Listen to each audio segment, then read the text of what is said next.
Really? After all that training, after all the work Mob has put in with the Body Improvement Club, he still can't beat a grandma in running.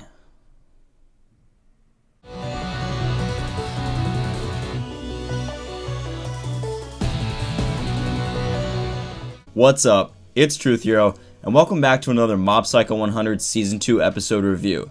Now, in episode 2, there's a lot that happens, but I'd like to break it down into the 3 urban legends that we encounter. This is the Red Raincoat, the Human-Faced Dog, and of course, the Dragger.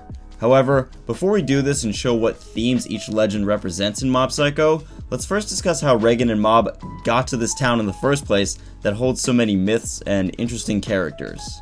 Hey, he's gotta eat, he's gotta put some food on the table, and since everything is peaceful where they are and no one's coming in to exorcise their demons or take care of their evil spirits, what's Reigen to do?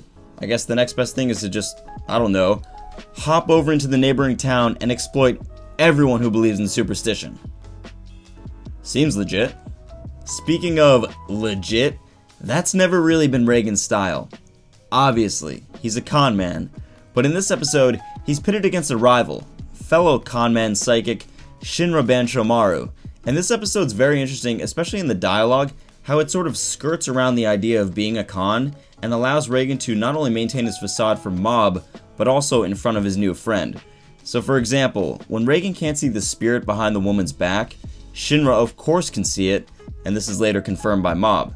However, Reigen Arataka will not be outdone, and so when Shinra doesn't take this woman as a serious customer, who's the first person to raise his hand and exclaim, "I'm your guy.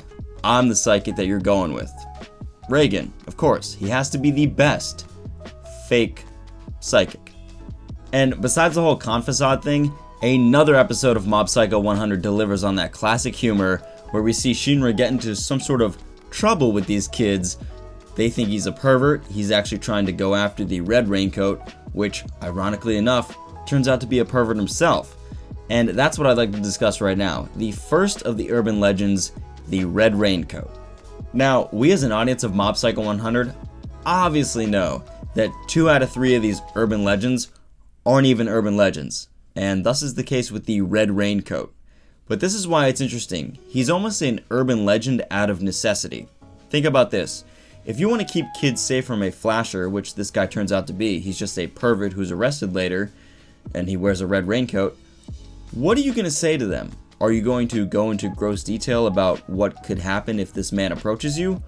Or, to preserve their innocence, perhaps you create a story so that they know to run away from him, but they don't know all the details, and the adults can handle the gross details and eventually arrest him. So while this guy isn't actually an urban legend, he becomes an urban legend not in the minds of the adults, but in the minds of the kids, and not to scare them or trick them or have them hear a cool story, but actually to keep them safe. Fear is a major theme in this episode, which we'll see later in the video, but for right now, I want to call your attention to the Red Raincoat versus the Dragger. Both are urban legends, both produce a sense of fear from us. However, only one is actually a motivational fear. If you fear the Dragger, you fear her. She might get you, she might not, but it doesn't really serve you in practical everyday life. However, if you fear the Red Raincoat, you'll know to run away from him, and that serves you because it keeps you safe from his perverted ways. So, while all urban legends produce fear, this fear isn't always created equally or for the same purpose. The next urban legend is, again, not an urban legend at all, it's just a dog that someone drew on.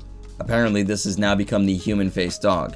But what's interesting about this is not the fear aspect, although that would be kind of creepy if a dog had a human face, but rather Reigen's bias towards it. This type of urban legend shows us that when people have certain superstitions or beliefs, or even religious beliefs, they are very biased towards what they like and very biased against anything they don't accept. So in Reigen's case, we know he's afraid of the Dragger. We know that he grew up fearing urban legends, but for some reason, he can't comprehend an urban legend containing a dog. It shows that because he loves dogs, he doesn't accept it, and that sometimes, because people accept certain values, they automatically reject other ones. Let me know down below right now, what urban legends do you guys believe in? And yes, I'm biased. Dogs are the best. Now, the most important theme of fear in this episode is obviously when Dimple-sama, Shinra, Reigen, and Mob fight the Dragger. Dimple explains that if people fear her, it only fuels her power. So Shinra fears her, Reigen fears her, and Dimple, I guess, fears her, so they're powerless against her. But of course, in the most Mob Psycho 100 moment, Mob is completely out of the loop yet again, and he of course can defeat her because he has no fear of her. This is the pivotal moment of the episode because it shows us just how blown out of proportions our fears can really get when left unchecked. If you think about it, the Dragger is a metaphor for fear unchecked. Reigen and Shinra both grew up hearing about this legend. They heard stories about how horrible she was, and they feared her. They heard about how she could swim really fast, and if she grabbed you, you weren't getting away. They held this fear all their adult lives, and unfortunately in this universe, that fear creates the urban legend itself. But they held this fear without any evidence, and when they truly confronted the urban legend, they were already scared, they were already terrified, and they didn't see what was truly in front of them.